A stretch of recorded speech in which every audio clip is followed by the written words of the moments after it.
লক্ষ্মী ঝাঁপি সিরিয়ালের আগামী পর্বে আমরা দেখতে পারবো ঝাঁপি দীপকে বলেন, কেন আমি সারাক্ষণ এই খারাপ ব্যবহারটা সহ্য করব বলো তো?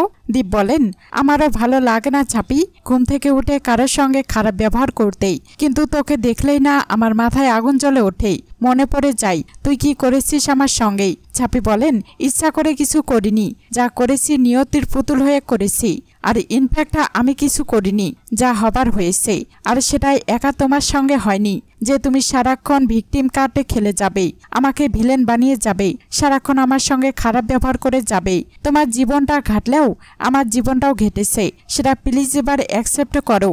যখন তুমি আমায় বলেছিলে ভালোবাসো না, আমি তো চলে যেতে চেয়েছিলাম তোমার জীবন থেকে, একটার পর একটা ঘটনার পর আমি আটকে গেছি।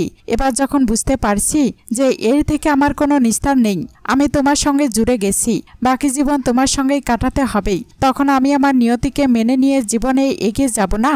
ফাইট করে যাব আমি আমার নিয়তির সাথে কেন?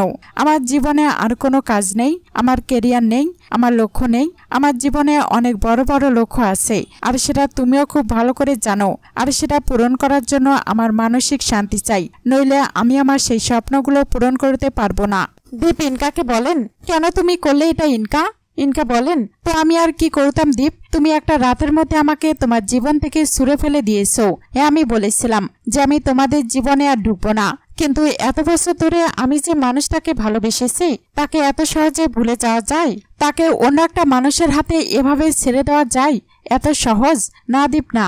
আমি জানি আমি ডাকলে তুমি এমনি এমনি আসতে না, আমাকে এড়িয়ে যাচ্ছ, তুমি আমাকে ভুলে যাচ্ছ, এটা আমার পক্ষে মেনে নেওয়া সম্ভব নয়, সেই জন্য আমি এই নাটকটা করতে বাধ্য হয়েছি। দীপ বলেন, অন্যায় করেছো তুমি ইনকা, তুমি নাটক করেছো আমার সঙ্গেই, মিথ্যা কথা বলেছো, আর সব থেকে বড় কথা ঝাঁপি সেটা প্রমাণ করে দিচ্ছে তোমার গায়ে টিকটিকি ছুড়ে।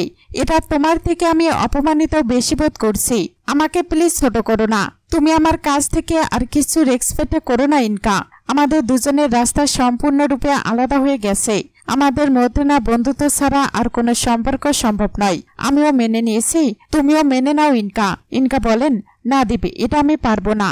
তুমি এক রাতের মধ্যে আমাদের এই সম্পর্ক ভুলে যেতে পারো, কিন্তু আমি পারবো না।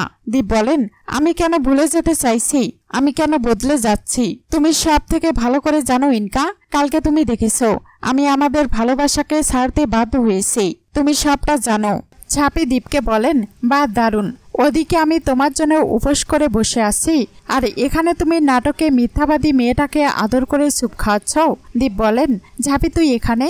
ঝাঁপি বলেন, হ্যাঁ এলাম এই মিথ্যাবাদীটার নাটকটা স্বচক্ষে দেখতে। দীপ বলেন, কি অসভ্যতামি করছিস তুই? ঝাঁপি বলেন, আমি অসভ্যতামি করছি? ওর পায়ে লেগেছে, টপ মারার জায়গা পায় না।